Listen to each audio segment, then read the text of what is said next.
Welcome into Attacking Third, brought to you by PNC Bank, brilliantly boring since 1865. I'm Jenny Chiu here with Lisa Carlin and Darian Jenkins, as usual, on Attacking Third days. And ladies, it is a gorgeous day out here in the northeastern part of the United States. It is. We have the sun coming in. Good geography lesson, too, Jenny. Thank you. If you look at my notes, I literally wrote northeastern America. Well, yeah, because it's sunny here. We do sports. We don't do the weather, but it is sunny. And finally, it's summertime, and it's good. It's good to be outside right now. It is beautiful, Darian. You live in New York, so you love the weather up in New York. I do. Catch me on a bike. Actually, Lisa came on a bike ride with me yesterday. Went all around the city. Are we going to talk about the time that you got hit by a car on a bike ride the other day? Pretty terrible. Yeah, But she was wearing a helmet, so we're good. I was wearing a helmet. I'm fine. I'm a real New Yorker now. All's good. Okay, let's go straight into the news because there's plenty to talk about this bike accident, but we might take up the entire show. So yesterday, Chelsea announced the appointment of head coach Sonia Bonpastor. She will succeed Emma Hayes, who left the Blues to take over as manager of the U.S. women's national team. Bonpastor spent the last 3 seasons with Lyon, leading their French side to 3 league titles and their 8th Women's Champions League victory. Canada is set to launch its first ever women's professional soccer league. The Northern Super League is set to launch in April of 2025 and will include franchises in Toronto, Vancouver, Calgary, and Halifax. They will feature a 25-game regular season. The Northern Super League will join the NWSL, USL Super League, and Liga MX Femenil as one of the notable top professional leagues in North America. And on Monday, Rayadas topped Club America on penalties to win the 2024 Liga MX Femenil Clausura title. A late penalty for Rayadas, converted by Rebeca Bernal, sent the team into extra time, allowing the club to win their 3rd league title. Zambian international Grace Chanda is headed to the NWSL. The 26-year-old is set to join the Orlando Pride after 2 seasons with Madrid CFF. She will be the 2nd Zambian international on the Pride after superstar Barbra Banda made the move to Florida at the beginning of the season. The Kansas City Current announced their defender Gabby Robinson has suffered a torn ACL and has been placed on the season-ending injury list. Robinson has started all 11 matches for the Current and is one of 15 different goal scorers for the team this season. And in international news, 4 players have quit the Argentine national team amid disputes about pay and poor work conditions. Goalkeeper Laurina Oliveres, defender Juliette Cruz, and midfielders Lorena Benitez and Eliana Stabile, all regular starters, took to Instagram to voice their discontent, with Cruz posting, "We reached a point in which we are tired of the injustices, of not being valued, not being heard, and even worse, being humiliated. We need improvements for Argentina's women's soccer national team, and I am not only talking about finances. I'm talking about training, having lunch, and having breakfast." These seem to be basic things that are covered. Darian, you played with the U.S. women's youth national team, as I did. I played on the Mexican side.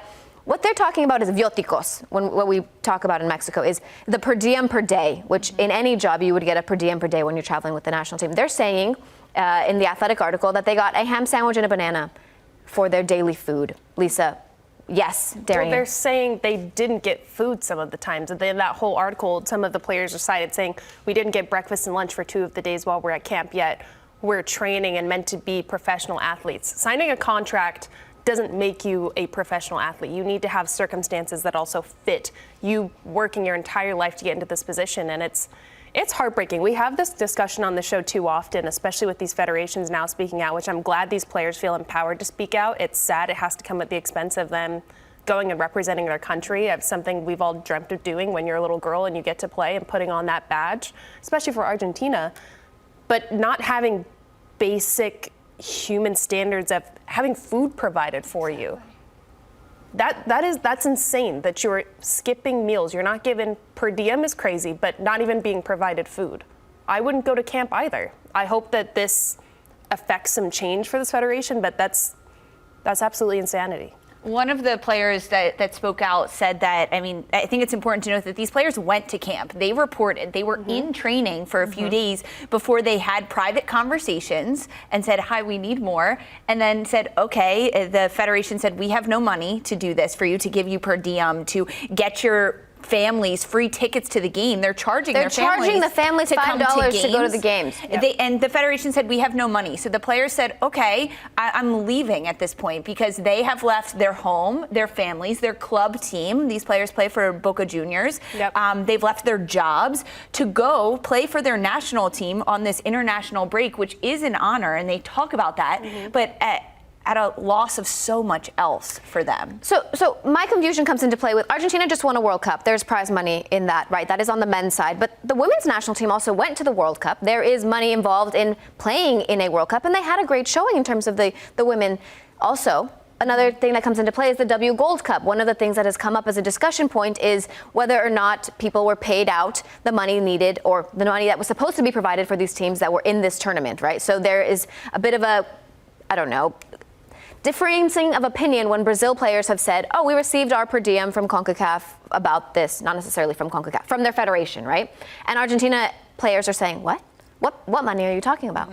It's been a long-standing issue, unfortunately, right? There was former forward Stephanie Benini said that she spoke out on social media saying, quote, it was only a matter of time before this happened. And a lot of these players, the sentiments, of course, are for their own well-being and their jobs as athletes to perform at the highest level, but also for the future generations. Yep. That if these players now start to speak up, there is a point when these injustices are just tiring and they have to make a change. And that's the statement that these players are hoping to make right now, so that their children, so the young players of Argentina don't have to face this in a few years' time. I completely agree. I think one of the things that came out is that the players saying, I'm leaving my family, my children, to go and play for a national team, which I love, but how do I make sense of that when I'm not making any money and then I have to leave my family? Not being fed. Yeah, not being fed. Much less can you feed your own family if that's the case. Yeah, it's what am I leaving my family, my profession that is paying me a sustainable lifestyle, a Your place club that's taking team. care of me. Why on earth would you leave that to go somewhere where you're not even being given food to go perform and train at the highest level to represent your country? And the men's side has provided all of these things. It's a very misogynistic thing that's happening with this federation, and I hope these players speaking out, it shines a huge light on where things need to get better, because some of the members of the federation are even saying, I wish we kept it between us. I wish we kept it in behind closed doors. Of course they do, because they don't want it to be publicized. Yeah, these players for sure went and had these conversations, made a note that this is not okay, and nothing was done about it. What do they expect is going to happen? And it sucks because the federation is going to suffer in the short term, but I think in the long term, it's going to make it better. You have these conversations behind closed doors, to a certain extent. If nothing gets changed, at some point they have to decide, you know what, I'm not going to camp. That then becomes a news pickup. And that's not like they were like, hey, from the very get-go, you've done one thing wrong, and I'm tooting my horn and saying, hey, they're doing everything wrong. They have been under this circumstances for so long that they're finally saying, you know what, it's not worth coming into camp. So this is a disgrace, and I'm sorry that we're talking about it again. These are not the kind of things that we want to talk about on the show, but we definitely wanted to make sure we covered it. We're going to go to a quick break, and we will be back with more.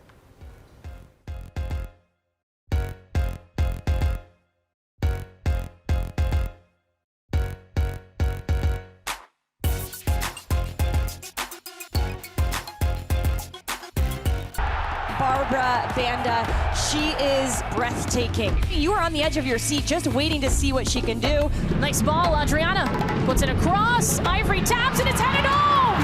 Banda! What a strike! A brace for Banda! Marta delivers, this one to the back post, it comes into the middle, Banda scores!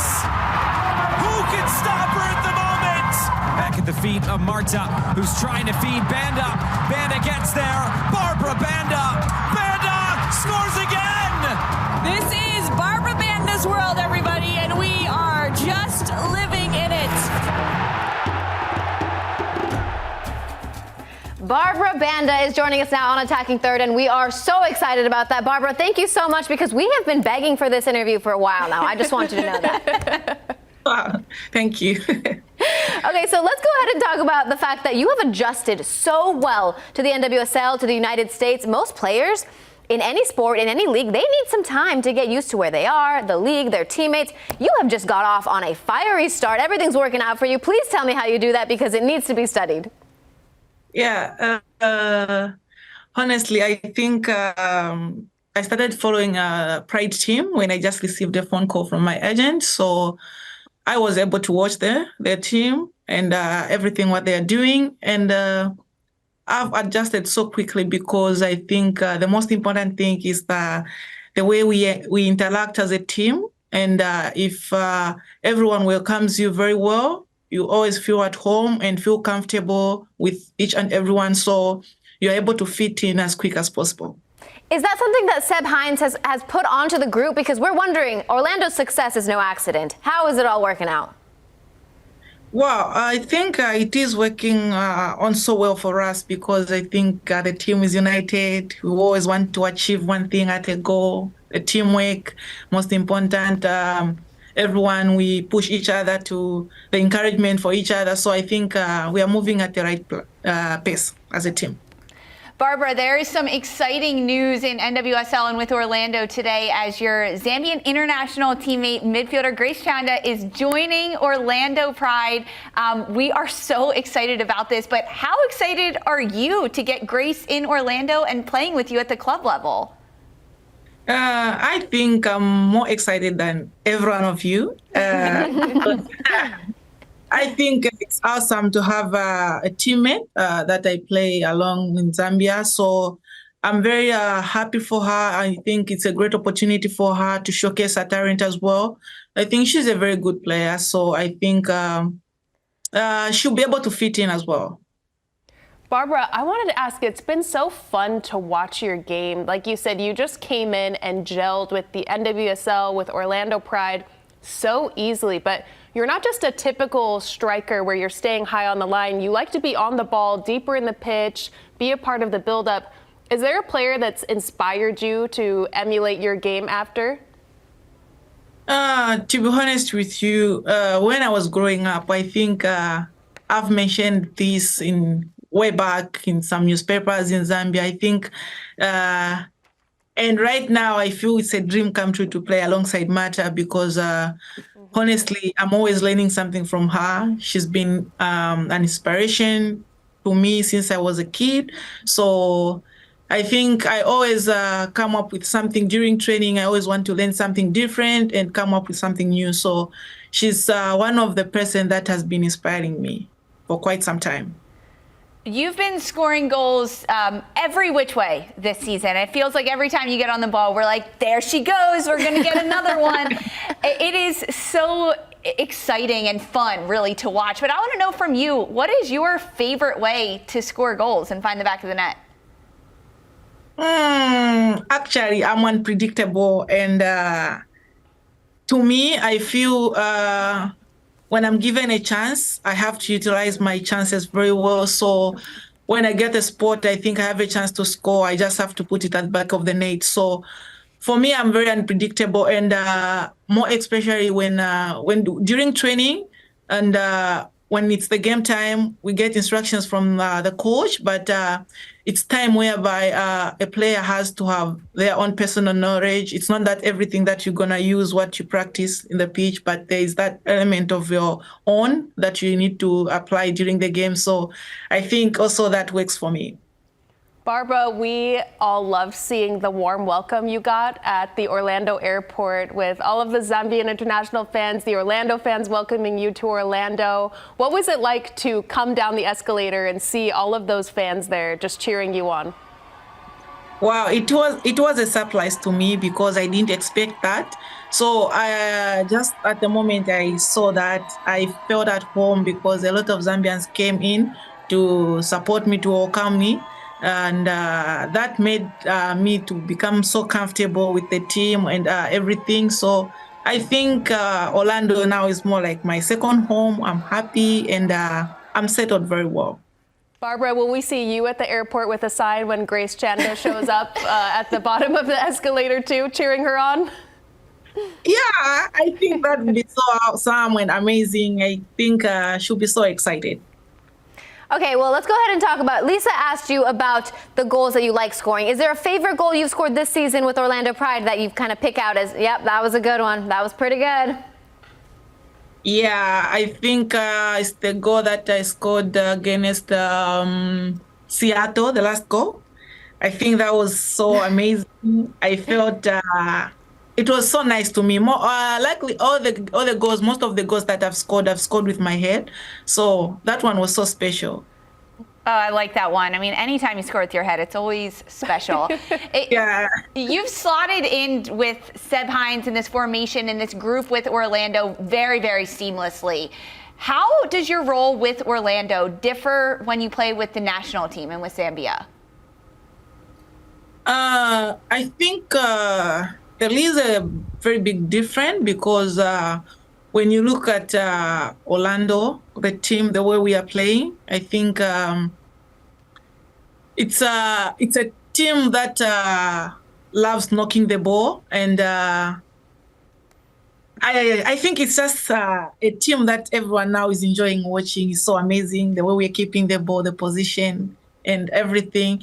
When coming to Zambia, lacking of a lot of experience, we have a lot of young players coming in the team, fitting in. But while they are fitting in so well, but as you want to achieve as a team, you need experience. So we are growing up together with the young kids that are coming in. So I think it's just a matter of the experience that's the difference.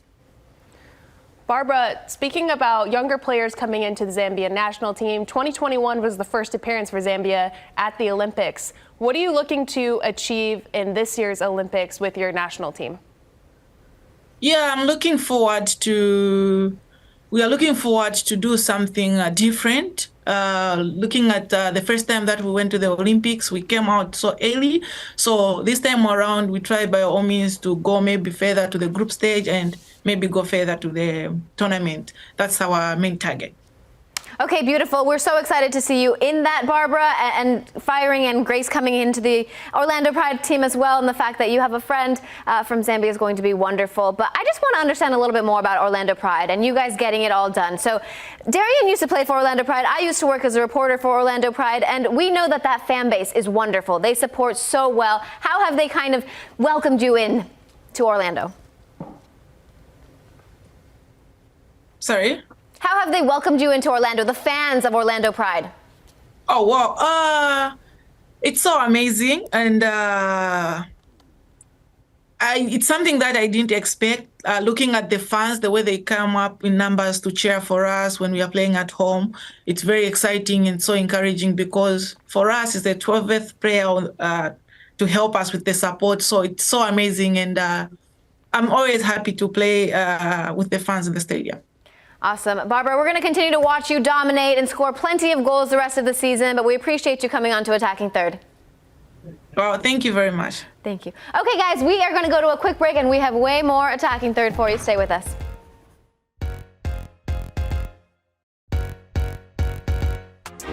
The Summer Cup is coming to CBS Sports. The tournament that will feature NWSL and Liga MX sides will kick off on July 19th with all 33 matches streaming live on Paramount+.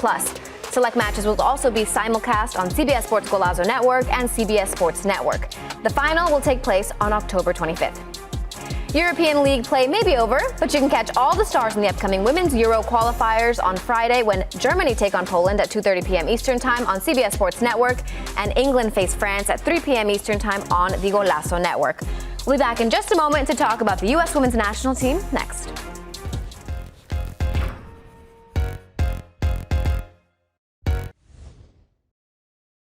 Emma's awesome. I mean, we have had a short amount of time with her so far, but in that short amount of time, she's already taught us a lot. She brings a new energy, a new perspective, and obviously a lot of experience. And I think we're so lucky to have her. This has been a long time coming. We've been waiting for this day, and to finally get on the field with her, I know we're really excited about it. But yeah, from the short time we've been with her, she's amazing. Welcome back to Attacking Third, brought to you by PNC Bank, brilliantly boring since 1865. This is our Brilliantly Boring segment where we highlight some of the under-the-radar aspects of the beautiful game. Ladies, Emma Hayes' first match. What are you guys looking out for? U.S. Women's National Team against South Korea. Okay, this means I'm going to you.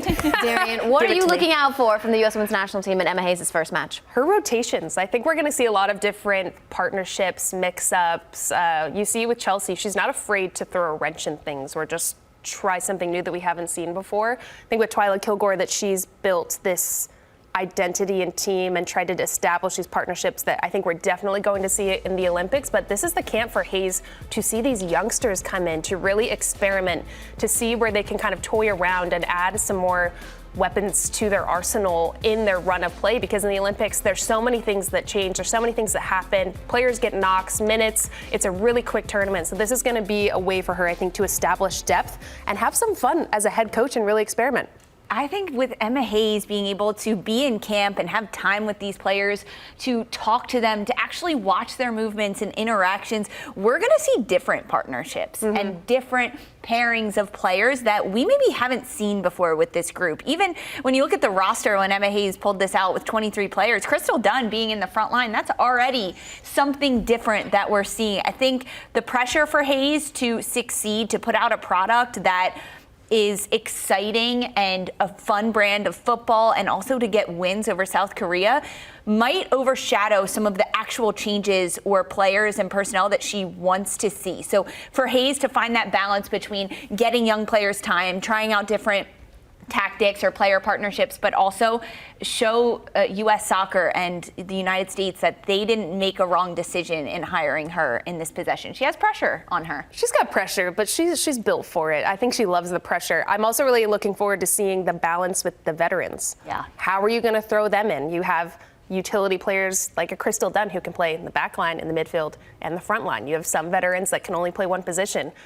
How are you going to weigh that into going into the Olympics when it's such a quick tournament? I don't know. I think we're going to see a lot of those fun partnerships and experimentation. That's such a good point, though. The fact that it's such a quick tournament, the games are quickly, they come quickly. Yeah. How much can the veterans play in comparison to the young players that are coming in? Darian, oof, you're on it. Okay, you guys have both picked who you think should be the number 9 for this U.S. women's national team. So I want you guys to take me through why you picked who you picked. Darian, your pick is Sophia Smith. Talk to me.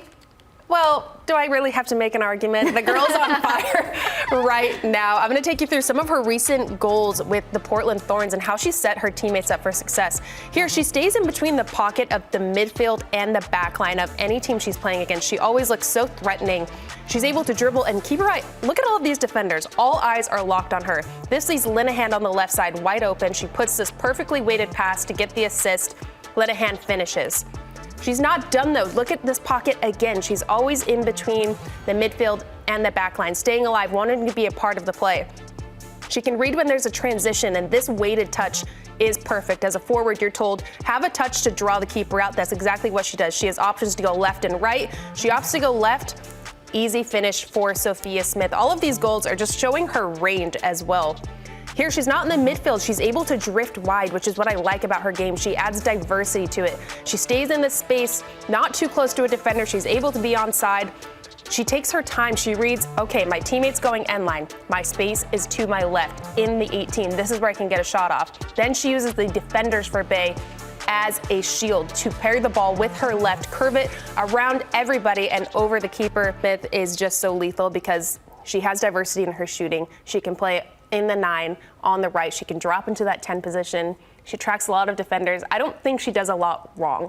For me, she's a complete forward. She has assets that every other forward I think on the national team has, but in one. She has the speed, the finishing ability, and she can rotate positions. I think she is the number 9. Okay. And you're not going to beat me. Okay. I'm not being convinced right now. We are not disagreeing with you, and we are not ignoring you, but I just want to hear what Lisa has to say about Catarina Macario first ahead, Lisa. before we decide how we feel about it, because Catarina has experience under Emma Hayes. Let's go ahead and take a look at how she does everything and why you think she should be the number 9. Catarina Macario as a number 9 brings an entirely different flair to the game. She wants to play back to goal. Watch her in this pocket. She invites the defender on her. You think nothing can be created in this moment. The little run from Newskin, but the run is only dictated by the fact that Macario can turn, face the goal, and chip the ball over the top.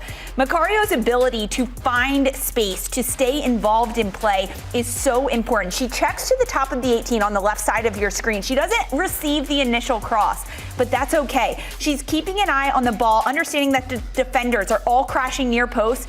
All Catarina Macario has to do is find the open space and keep her eyes on her teammates. In transition, Macario can get on the ball. She invites defenders in. and then she can distribute. This is a key factor for a number 9 with the United States, the ability to find teammates and to stay engaged in the play. This cross initially doesn't come into Macario, so she decides, I'm gonna bait the defender, go back shoulder, force the defender to look at me, and now I've got a half step on them, near post. Catarina Macario gets a touch, and it's ultimately a goal for Chelsea, all because of Catarina Macario. The talents that Macario brings that the United States need is a false 9 that can check back into the midfield, really physical forward that invites defenders on her backs, can turn, can play those final passes to get and break lines and to feed speedy teammates up front with Swanson, Smith, and Trinity Rodman. It's a different wrinkle in the front line for Emma Hayes. Yes, okay, that's what I was going to mention there. I'm not disagreeing with you either. I want to be very fair. You have to pick the tiebreaker here. No, I want to be You're not getting away from this scot-free. What you're describing and what Catarina Macario kind of brings to the table can be more of a 10. You mentioned right there the false 9 aspect is not necessarily what we're kind of pitching for Sophia Smith. What do you think that Emma Hayes will go with, right? Because it's not necessarily the player thing, it is what tactic she's going to go with there. For Hayes, the most important information that she needs to put out on the pitch is that the United States can be tactically flexible. And with Catarina Macario in the 9, she can do just that because she drops into the midfield as that false 9, which allows rotation from the 10s, whether it's Lindsay Horan or Jaden Shaw, Rose Lavelle, even in that 10 midfield role, to go forward. And then you have your technical 1v1 players on the sidelines, like a Sophia Smith, who can play wide. Yeah. To then feed the ball to them and go 1v1. Girl, she can play anywhere on the field. I agree, she can go wide. The reason I chose Smith is because, yes, I do think Macario brings those elements, but Smith, when she gets the ball and she has the ability to do the same things as Macario, play in the pocket, check a little deeper, hold off with her back to goal, Smith can also turn and with speed go 1v1. That's just a little bit more of an asset, I think, is part of her game where Macario plays more as that 10. She wants to be really tight on the ball, which I love. But I think going against certain teams, Smith has that and a little bit more going forward. Catarina Macario is a precision magician when she is on the ball. I didn't add it into my tactical packs, but she takes all the set pieces for her club team. Corner kicks, set pieces, and she can deliver a ball on a dime and creates a lot of assists and chaos in the box. It's just another element why Cat should be on the field as the 9. Okay, listen, again, not disagreeing. I don't want to get anyone upset here. What I'm saying is exactly, what if we do a double 9 situation or a 10-9 situation, and then is there a world where they're both playing at the same time in different roles there, Darian? Yeah, I can totally see that. You mentioned Smith going out wide and Macario being in the 9, and I do think maybe there's a potential for 2 9s up top and then letting your wingers be really true wingers and then working on those runs into the box. And I mean, instead of like having to come into the pocket so much where we see the U.S. right now having those huge internal rotations, instead keeping them really wide, working on those balls in. But I love Smith at the 9. I think she's in such good form right now. She plays in those pockets more so than we've seen her before, and I have to think that's feedback from Emma Hayes. I agree. No, because the one thing that Catarina Macario has on Sophia Smith here, not that there's anything wrong with Sophia Smith, is that Catarina Macario has just played under Emma Hayes. So Emma Hayes is familiar with her game and how she likes to be talked to, how she likes to play. Maybe she already tried her in the 10, she already tried her as the false 9 position, she tried her out wide. Whatever has happened already with Emma Hayes, she has more of an idea of how to play with Catarina Macario, right? So when we go ahead and talk about Sophia Smith, how will Sophia Smith kind of play into how Emma Hayes plays? Well, I think she's doing it now. That's why she's in that pocket so much. I think this is feedback she's probably gotten from the national team, where it's to not just sit on the line, be a part of the build-up, be a part of these quick transitions. You have a great shot from range. Let's take advantage of it. Work on this more. That's why she's been scoring so many goals for Portland. I think we saw a switch flip, and we're seeing her in form, looking confident. I don't know how you don't start her going into these matches, but Jenny, you still have to pick. Yeah. I think we can play them both at the same time. No, you have to pick. Yeah. Who do you want to see in the 9? Oh, gosh. No, but that's going to get into a whole other conversation because I want Jaden Shaw as the 10, and they're not really giving me that option right now. Maybe Emma Hayes will. You think so? Yeah, I think we oh, my God. See, that's something that I want to see. So if Jaden Shaw is the 10, where does that leave Catarina Macario?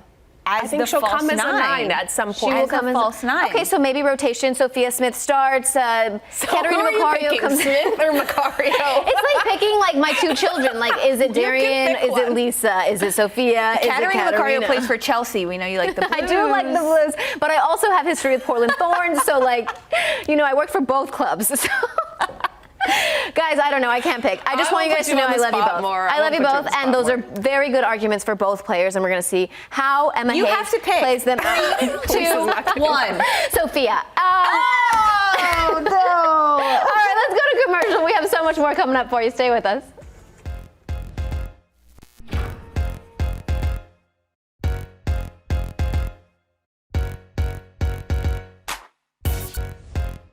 Welcome back into Attacking Third. It is time for Sandra Herrera to join us, our 4th member here. We're so excited. Sandra, I know that you have some teams that you're keeping your eye out on during this international break, but a couple teams that you are not keeping your eye on is Nigeria and Zambia because they don't have matches in this international window. How concerning is that for you?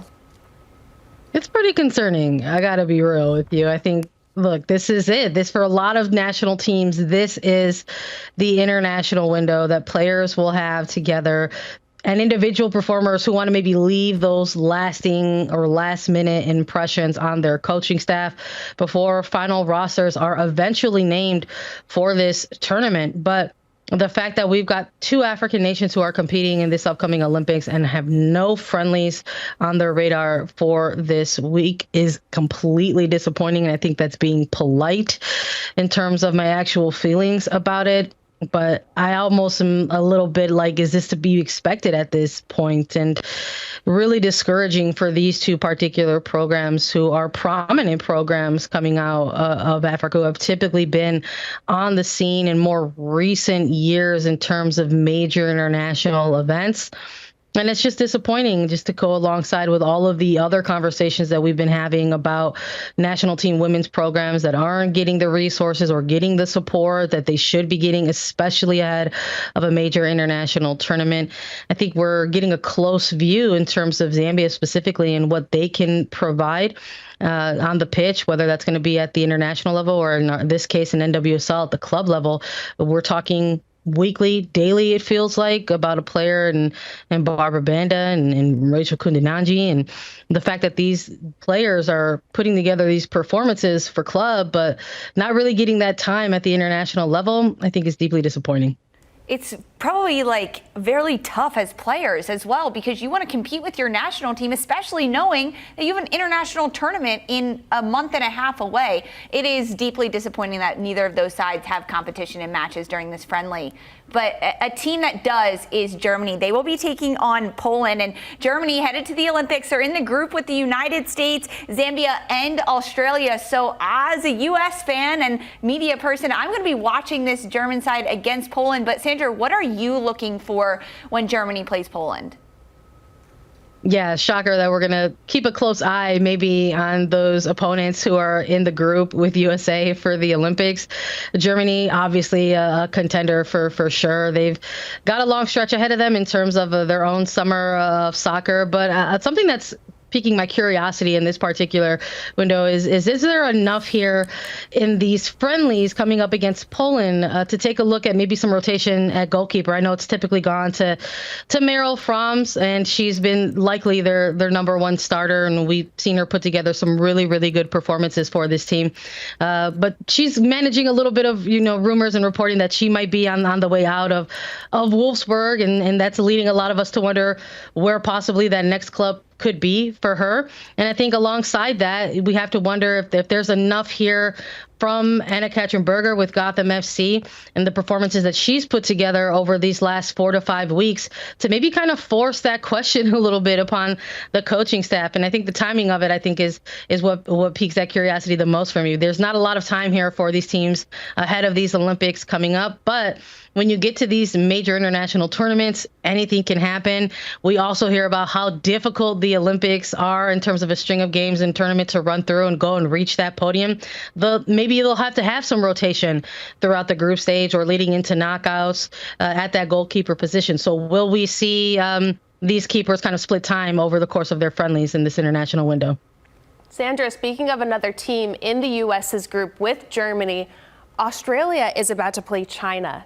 Do you think that this is a good time for Australia to kind of flex their depth? They're missing Sam Kerr, and show that they can still be a contending team against these big dogs they're about to go face in the Olympics. Yeah, 100%. I think that's the perfect shout, and I think this is the perfect opponent for the Matildas to kind of test that out. How's Tony Gustafson going to continue on in another major international tournament where his squad is going to face that challenge again of not having a Sam Kerr throughout the duration of that tournament? She's out with an ACL, nursing that back. So how are the forwards going to look against the Steel Roses here, a side that is no stranger to being organized when they have to, and how are those attacking players that Gustafson decides to put on the pitch, how are they going to kind of break those things down and get through on goal? We know that this Australia side has the capability to score goals without a Sam Kerr. We saw them do it during the World Cup. But how is that going to look leading into the Olympics? It's a little bit of a different energy, even though it's been a quick turnaround. I'm curious to see who he's going to, get in terms of that attacking line. I'd like to see Haley Rasso in the mix. I'd like to see Mary Fowler as well. She's someone that they've relied upon in the past, maybe kind of in an off-the-bench manner, but is this going to be her time to shine going into the Olympics? Pressure on Australia for sure, especially after their World Cup performance in 2023. Reigning Olympic gold medalists, Canada, they have friendlies. They are playing Mexico. Rivalry game a bit in CONCACAF. What do you expect to see from Canada in preparation for the Olympics, but also from Mexico in these friendlies? I want to see him play a little bit. I think these two teams are no strangers to their own CONCACAF rivalry. Mexico in the past has taken it to Canada before in some non-high stakes friendlies, right? But even though this is an international window where maybe we don't see those high stakes, I'm re-emphasizing the fact that for a lot of these teams, these are going to be those final opportunities to show what they've got with that final roster eventually dropping probably in late June for a lot of these CONCACAF teams. So I'm looking for Mexico and Canada to kind of play a little bit. I'm mentioning some old friendlies here, but this is a new look Mexico. We got a really good look at him during their extended run in the Gold Cup, and Pedro Lopez is not shying away from doing things tactically on the pitch and getting this Mexican team side to play with confidence and play with cohesiveness and really kind of take it to the opposition, no matter who it is in front of them. So I don't know if this is going to be that sort of kind of close-knit, closely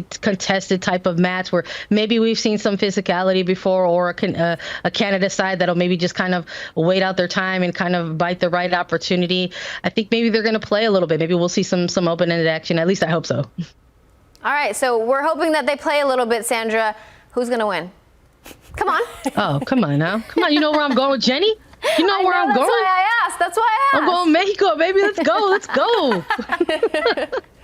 Sandra, I want to ask about Brazil and Jamaica, because at the World Cup, Jamaica held Brazil scoreless, but we've seen this evolution in Brazil's game, especially after the W Gold Cup, where they showed how threatening they can be in the attack. They've overcome a lot with this federation, and a lot of younger players that haven't gotten a look are finally getting it. Do you think that this is going to be a good game? How do you see this one turning out? I hope we get a game as good as we got, honestly, in the World Cup. And I something about these two particular teams, I'd love to see a continued partnership with them. I think we saw the early beginnings of something in terms of footballing partnerships. We've seen that with Jamaica and Costa Rica in the past with football is life or football is freedom. And I would like to maybe see something here with Brazil and Jamaica. That's me just trying to kind of speak it into existence. Hopefully we'll get it. So I'd like to see more friendlies between these two sides, especially the Jamaican side that is constantly kind of finding itself in the conversation of those teams with players who have struggled to kind of get those resources and get that support from their federations, and looking at a Brazil side that has constantly always kind of been in the conversation or in the mix of contenders when it comes to these sort of major international tournaments. But I'm with you, Darian. I'm here to see maybe some of the younger talent for Brazil. I think something from head coach Arthur Elias is that he's not afraid of player rotation himself. I think we've seen that throughout the duration, at least for these opening first 5 to 6 months of this year. He's called in plenty of different players throughout different friendlies and different tournaments for Brazil to get really good extended looks at some of these players. So whether it's been Marta and Cristiani coming in and, for She Believes Cup as the veteran veterans to sort of show what they've got, or the younger players coming in to kind of show what they can bring to an Olympic roster. I think this has the makings of a really special game, and I'm hopeful that maybe Jamaica can present some interesting stuff to Brazil. Not that they've got a lot of their World Cup players back in the mix for this one. All right, Sandra, great point on that match, but I want to get your opinion here really quickly because earlier in the show, Darian and Lisa both had an opinion about something with the U.S. Women's National Team under Emma Hayes, and it is who would be the number 9. So Darian picked Sophia Smith, and Lisa picked Catarina Macario. I want to know who you're thinking is going to be the number 9. Listen, I'm going to go with Cat Macario just because of what history has shown us. I love Sophia Smith in the 9. Don't get it twisted. I think there's a really good opportunity for this player to get extended time there because Catarina Macario has that versatility along the top line. But Emma Hayes has had her eyes on this player for quite some time and then got her to Chelsea, and they are building something special together, I think. And maybe, just maybe, we're going to see a USWNT future with Catarina Macario as a 9. Ooh, we are split decision here, okay? That is a 2-2. We're going to do a social vote. Come Saturday, June 1st, when they play against South Korea, we're going to be texting each other in the group message, seeing who got it right on this first match. Thank you so much for joining us, Sandra Herrera. Jenny, I appreciate the time as always, but I got a quick question for you before you shout me out. Ya no me quieres? ¿Qué pasó? You didn't tell me you had a big move coming up? I'm moving to And I'm going to put you on blast. You better tell me all about this big move coming up right now. I'm moving to Miami, guys. I'm still going to be a part of Attacking Third. They won't let me be dramatic and say I'm leaving Attacking Third. They keep saying to stop being dramatic in that way, but I'll be more so on the road for CBS, and I am moving back home to Miami. Woo! I'm so happy for you, for the sunshine. It's not goodbye at all. It's see you later. I keep trying to make it feel like a goodbye. I want to come stay. Yes. Please let me come stay. Everyone is welcome to come stay, please. We live in Midtown. Welcome. Maybe not everyone watching, but like everyone in the Attacking Third crew can definitely come stay whenever. Okay, so you'll be on the road with CBS and Galazzo Network and Attacking Third, reporting on location. Do you have your first location? What are you covering first? Copa America is first, so in a few days I should be on location for Copa America, but we'll go to the U.S. Women's National Team matches as well, hopefully get some NWSL matches. We're working it all out, but definitely still a part of CBS Galazzo. So happy to be here with you guys, but I get to move back home. Oh, Jenny, I'm so happy for you. I want to know, though, what's your favorite A3 memory of this last year? We've basically been doing this for a year now, ladies. This is going to sound really bad, but I thought today's show was so fun. I really enjoyed today's show with you guys. I thought it was a very good show. I thought we had a lot of fun. We've gained so much chemistry together. I don't know. Every part of today's show has been we had Barbra Banda on. We had Barbra Banda on for my last show. Shout out Ivis for hooking that up. Thank you. I didn't tell you, Sandra, I'm leaving. Do you want to come to my pickleball tournament tonight? You know what? I got time. Let me hop on a flight. Beautiful. Thank you so much, Sandra. Also, thanks to everyone on Attacking Third for having me in this host spot for so long. This has been a journey. So fun. Courtney, Adriana, everyone on graphics, Zoe's been a part of our team for this whole time. You guys are wonderful. Thank you so much. That is our show for today. We're going to be back on Monday at 10 p.m. Eastern Time to recap all of the action. Always. Everything from the weekend. We'll have it all. Yeah. This was brought to you by PNC Bank. Brilliantly boring since 1865.